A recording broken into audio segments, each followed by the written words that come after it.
Hello friends, welcome back to my channel. तो आज मैं लाई हूँ फिजिक्स का चैप्टर जिसमें मापन मेज़रमेंट पढ़ाऊँगी। साइंस विज्ञान मैंने इसके पहले वीडियोस में पढ़ा दिया है बहुत ही अच्छी और सावधानीपूर्वक। जो साइंस होता क्या है, इसके क्या शाखाएं, इस सब के बारे में मैंने बताया है। अल्बर्ट आइंस्टाइन का क्या कथन है, उन्होंने क्या ठीक कहा है, इसके बारे में भी मैंने बताया है। तो आज हम पढ़ते हैं मापन यानी कि मेज़रमेंट। तो विज्ञान मापन यानी कि मेज़रमेंट पर ही आधारित है, राइट।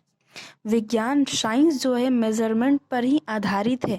ये बहुत ही अच्छी बात है। अच्छी बात क्या है, बहुत इंपॉर्टेंट बात है। मापन मापन क्या चीज़ पे आधारित है, तो सॉरी विज्ञान क्या चीज़ पे आधारित है, मापन पर ही आधारित है। आगे है किसी भी राशि, क्वांटिटी, राशि का मतलब क्या होता है क्वांटिटी। इंग्लिश से भी कोई अर्थ समझ सकता है, हिंदी से भी। तो यहाँ पे इंग्लिश भी दिया और राशि का अर्थ क्या है, क्वांटिटी की माप के लिए कुछ मानक मापों की आवश्यकता होती है, राइट। कुछ जो राशि होते हैं उनके माप के लिए कुछ मानक माप होना चाहिए, आवश्यकता होती है। इसी मानक स्टैंडर्ड को उस राशि का मात्रक कहते हैं। मात्रक का डिफिनीशन ये पूरा होगा, ठीक है। मैंने अंडरलाइन किया, जो इंपॉर्टेंट है मैंने उससे अंडरलाइन किया, ये मैं बता रही हूँ, ठीक है। इसका कोई नोट मैंने अभी तैयार नहीं किया, इसलिए मैं जो अंडरलाइन कर रही हूँ वो इंपॉर्टेंट है, ठीक है। आप इसे कॉपी में लिख के कैसे भी करके याद रखिए, इंपॉर्टेंट है, एग्जाम में आएगा ही। मात्रक यूनिट का डिफिनीशन हो गया। अब आगे क्या कहता है, परिमाण, किसी राशि का परिमाण, मैग्नीट्यूड, उसके मात्रक के साथ तुलना, कंप्रेशन करके ज्ञात किया जा सकता है।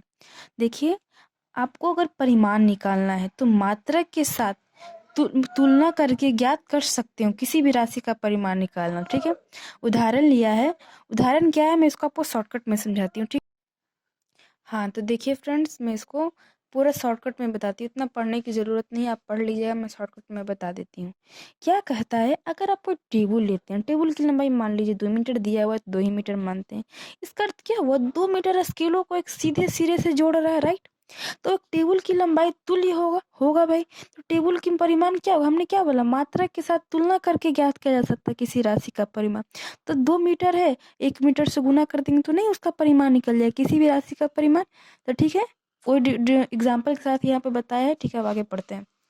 आगे क्या कहता है भाई, इस प्रकार किसी राशि के परिमाण के पूर्ण विवरण के लिए दो बातों का ज्ञान आवश्यक है। पहला क्या है भाई, एक मात्रक, डेट मीन्स यूनिट, जिसमें राशि को व्यक्त किया गया है, वही मात्रक है। व्यक्त किया गया, किसी भी राशि का मात्रक व्यक्त किया है, पहला है।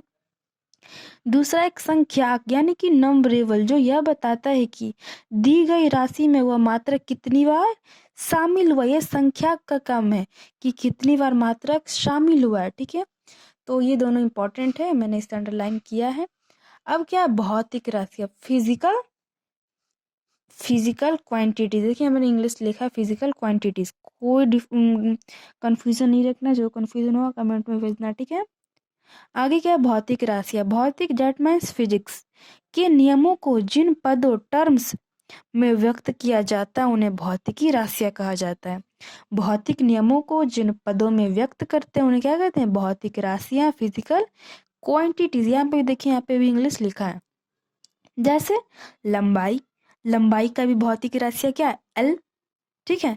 सॉरी एम है, एम मीटर है। द्रव्यमान का भी है, समय का भी है, बल का भी है, ऊर्जा का, जैसे इसम का सबका भौतिक राशियां जो मैं आगे बताऊंगी। अब क्या करा, भौतिक राशियां दो प्रकार की होती हैं।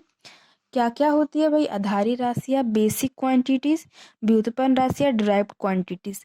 ये दोनों के बारे में इस पर चर्चा कर देती हूँ, उसके बाद मैं अगले क्लास में, ठीक है। क्या कह रहा है, आधारी राशि यानी कि बेसिक क्वांटिटी वे हैं जो स्वतंत्र, इंडिपेंडेंट मानी जाती है, जो स्वतंत्र हो। दैट मीन्स हम लोग स्वतंत्र है ना, तो हम लोग नहीं आधारी राशियां में आएंगे। ये सब जो आते हैं भौतिक राशियां में आते हैं।